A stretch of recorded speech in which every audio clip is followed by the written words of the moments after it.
Hello, I'm Mike Bithell, and I made, this game, Thomas Was Alone. Thank you for buying a copy. That's very kind of you, unless you've pirated it, in which case, please go and buy a copy. It's in sales quite regularly, hopefully. It's weird speaking to you from the past. So, this is Thomas. He was named originally by the community. The game's name, Thomas Was Alone, was arrived upon by a friend of mine. So this is step one, side-to-side movement. If you're a platforming game fan, it should not present too much of a challenge to you. But here it's really just about easing the player into the way the world works. Seeing gravity for the first time, understanding how falling feels, and then actually kind of talking about that in the voiceover to kind of have a bit of fun with it. It's also introducing the idea of a narrated story, and it's introducing Thomas, so we hopefully kind of do quite a few things here at the same time. It also does the job of setting up Thomas as jumping had to be right. It's kind of the main way you interact in this game, obviously. I did a lot of research. I got kind of obsessive about it. It took me, I was still fiddling with the jump physics, I think, about 3 weeks before I launched the game. So it's something that just got fiddled with and fiddled with and fiddled with. It had to feel right. This is a challenging jump. So this is a jump where the player can fail at it. So there's a gap. But the whole point of this level is to introduce the idea of jump distance and the fact that you can fall from a jump, but hopefully in kind of a safe environment. So I played a lot of Uncharted before making this level, and it's kind of inspired by those kind of scripted moments in games. I didn't do as many in the game as I kind of expected to at the start. There's a few reasons for that, but I guess the main one was that once the player's kind of, gets the mechanics in a good enough way, I didn't want to completely kind of overwhelm them with stuff that wasn't as interactive. But here it's cool because it sets up paranoia.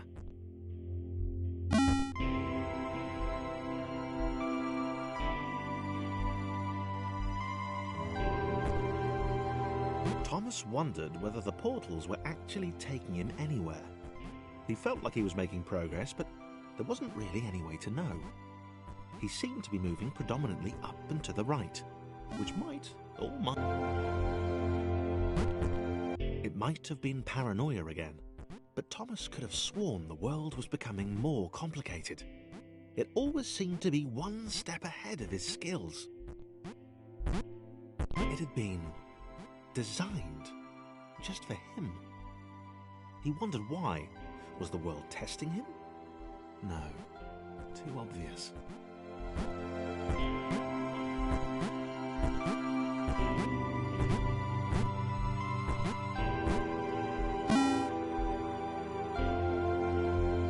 Something about the boiling, toxic, glowing water intimidated Thomas. He didn't like it. He certainly didn't want to swim in it. He made another mental note. 4. Water.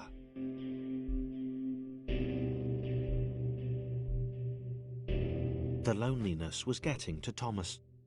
No amount of observation or obsessive note-taking could combat that.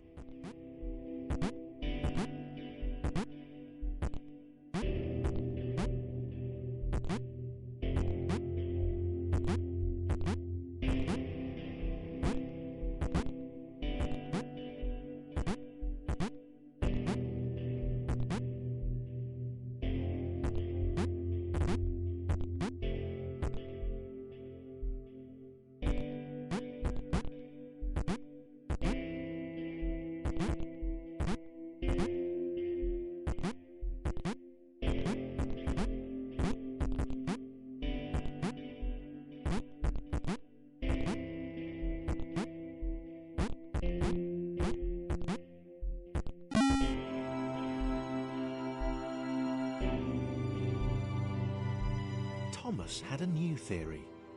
The world was training him. He could feel himself getting smarter. There was the mental list to consider. Over the minutes and seconds since his spontaneous generation, he'd become a pretty skilled jumper. He was evolving. He just wished he had someone to share it with.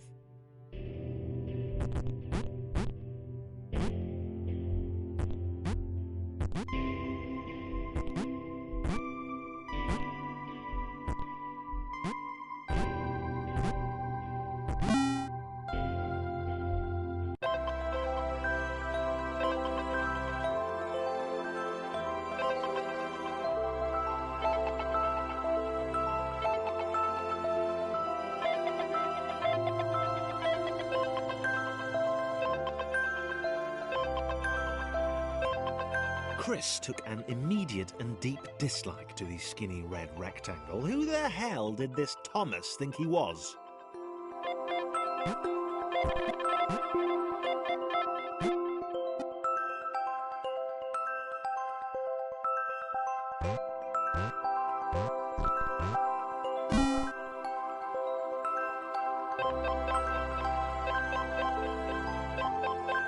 Chris had been doing fine.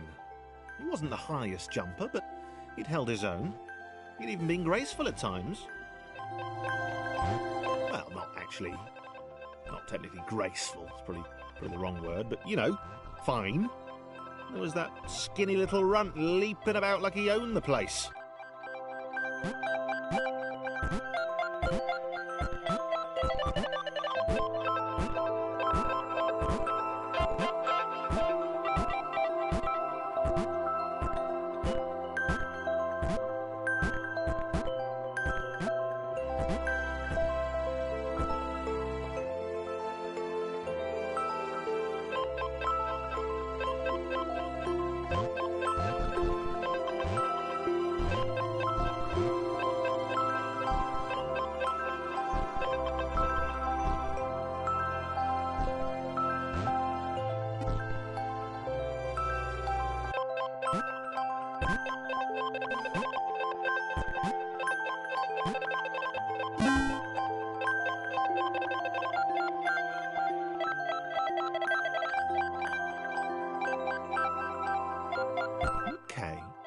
Was more like it.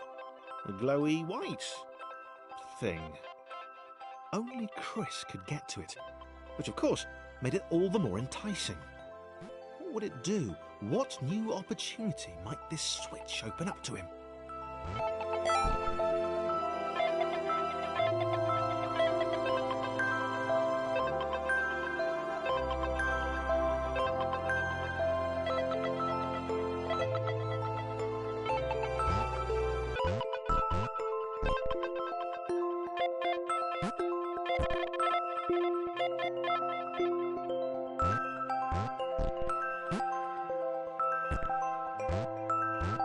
Great. Another chance for Thomas to jump slightly higher than Chris. How fortunate. Seriously, this made the whole switch pressing thing entirely worthwhile.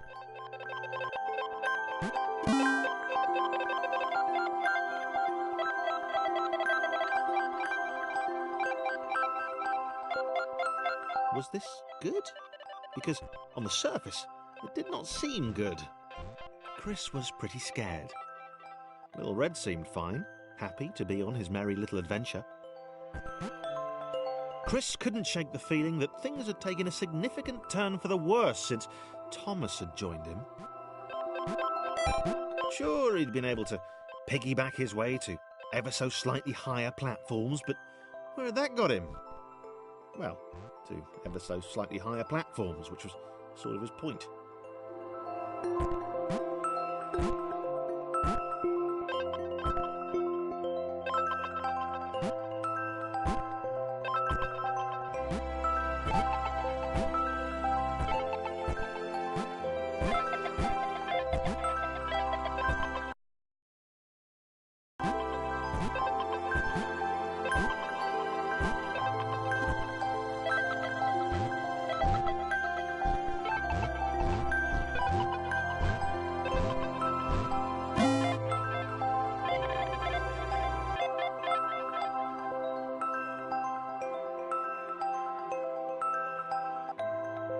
Chris stared at Thomas with pure hatred.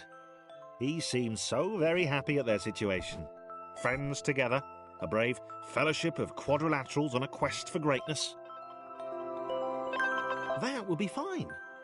But it was all the obvious observation that Thomas was doing which grated. Every time they saw something vaguely new, Chris would hear a satisfied little from the vaulting idiot. He hoped the next portal would split them up, if only for a few levels.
John knew.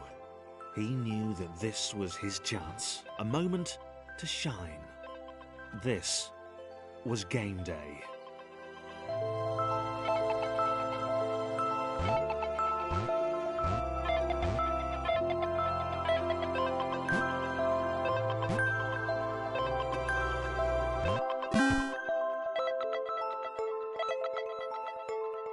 This would not do. John needed room to show off his exceptional skills.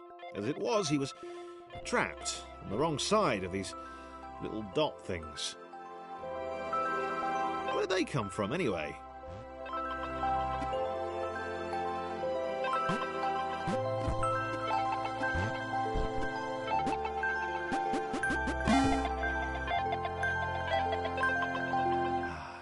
John inhaled the air of the open space, and it smelled of awesome. Time to flex those muscles, to put his training to use, time to show those little dots how it was done. John decided to press the switch, to let the little dots catch up with him. John cared for his new allies. You could tell from the sympathetic expression he'd practiced in the mirror all these years.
John was happy to keep helping.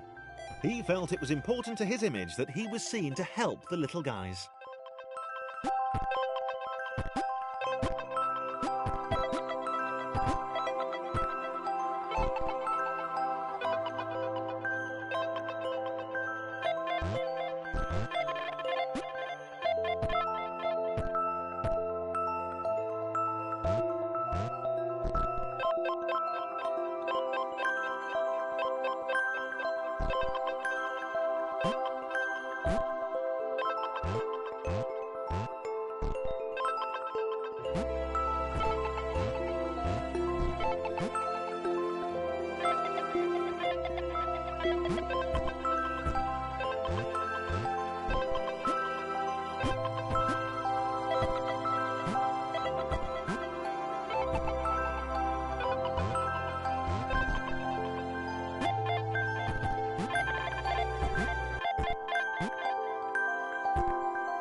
didn't mind them so much either.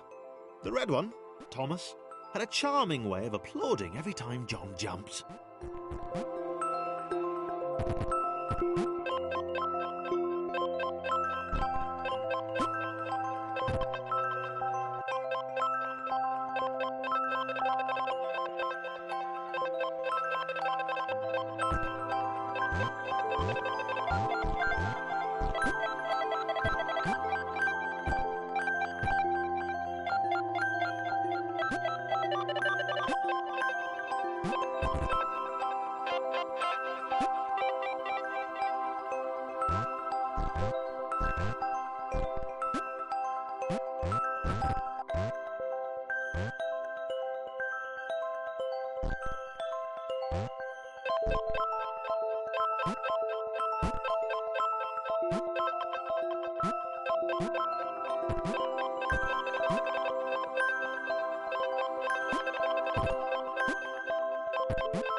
One was less immediately likeable, but his unremitting cynicism and tutting amused John.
This was interesting.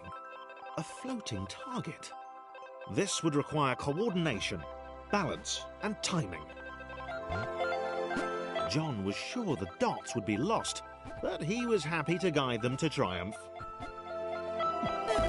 Maybe that's what the dots were for. They were there to extend John's reach, to make his performance even more impressive. John liked the thought. He decided to keep them.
So, this was how Claire would die.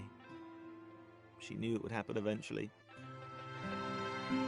She was rubbish at jumping, and she moved slowly.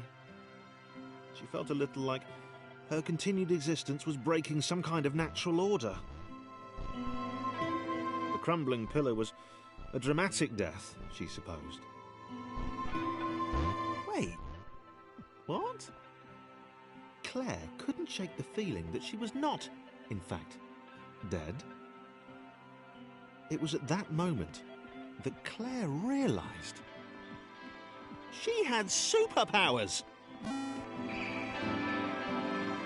She'd need a cape. There was no getting around that. You couldn't be a superhero without a cape. Claire didn't want confusion. If you saw a cape, that made matters clear. You knew what you were dealing with.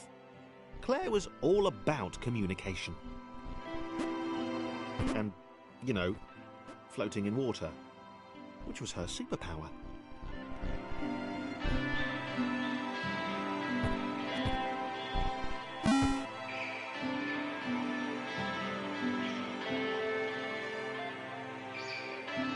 All right, fear not, my skinny friends, for I am Claire, and I will save you. Claire needed to come up with a superhero name as soon as possible. Claire was rubbish.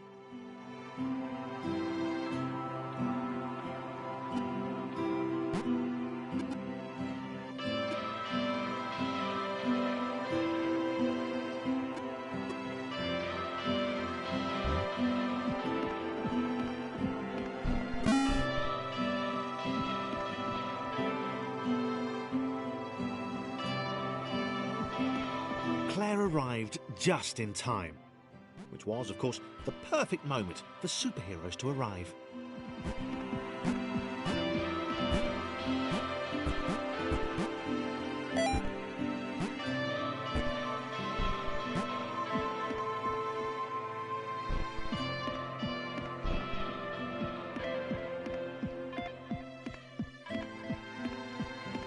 As the water began to rise, Claire vowed to save this little rectangle in as many restarts as it took.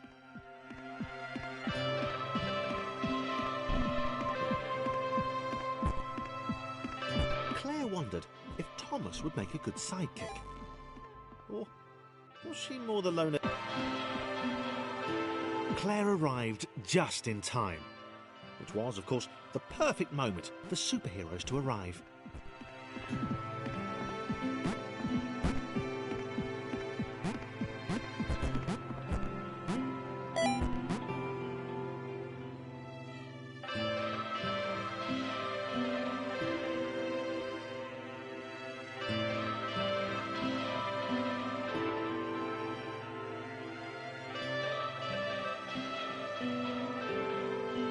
As the water began to rise, Claire vowed to save this little rectangle in as many restarts as it took.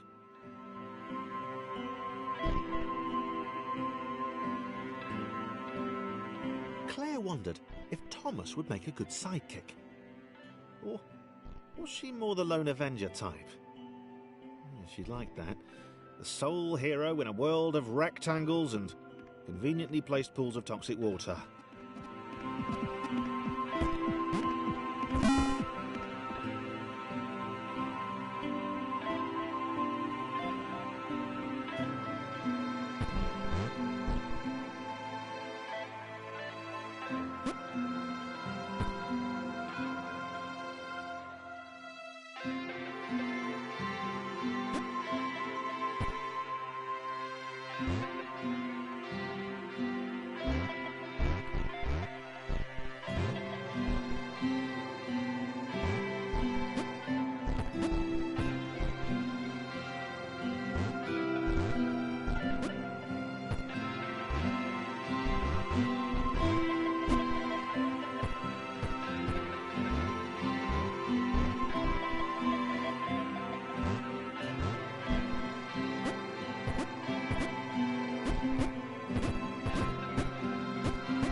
The others told Claire that staircases were a bit of a fixture here.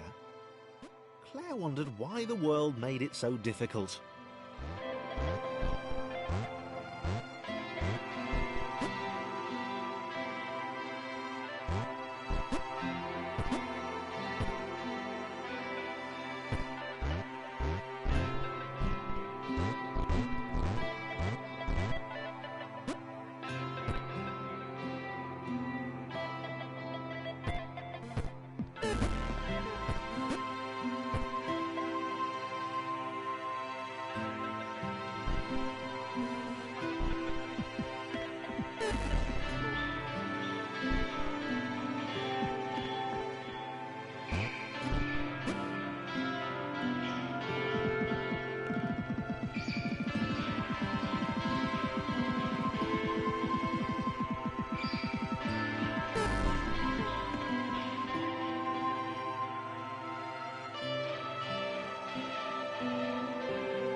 Probably needed a nemesis, a villain who would show their true colours at the worst